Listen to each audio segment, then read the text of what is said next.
Ed Johansson. I work for Contour Construction here in Omaha, Nebraska. We're going to be looking at installing cabinetry.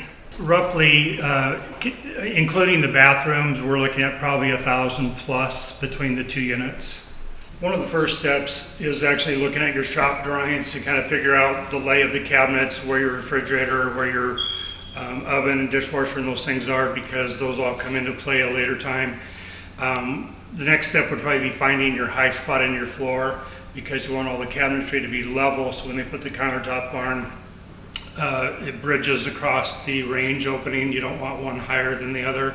So you can either do that with a level or a laser, but then once you establish that, that kind of determines where the rest of the cabinets will be and how much you have to either raise, or in worst case scenario, if you're getting too far off the floor, you may have to actually cut a little bit off your toe kick.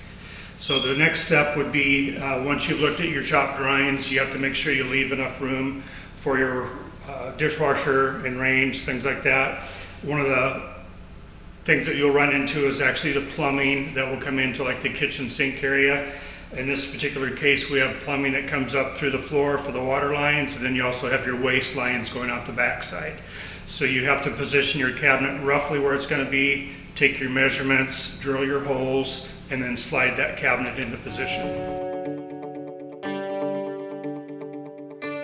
A lot of times when you're installing base cabinets, you're going to run into a position where you need a filler piece or a scribe that you would actually cut to fit the wall. Sometimes your drywall is narrower at the top and wider at the bottom, or vice versa, or maybe hourglassed, where that scribe is going to be a piece of wood that you would add to the cabinet and actually fit it to the wall. Makes a nice clean installation. Another thing that you might run into is a dead corner, where you actually have two cabinets coming together on the face but not on the back, and you would also have some type of scribe or filler piece there to bring those two cabinets together to make an inside right angle.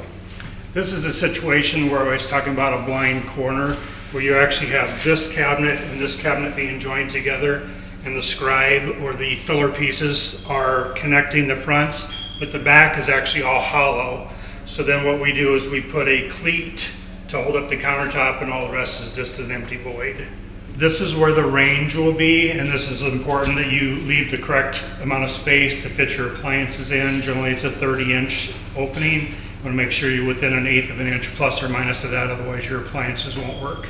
Same goes for above. The upper cabinets will stack usually directly above the lower ones, so your range hood will be directly above the range, and also have that correct spacing.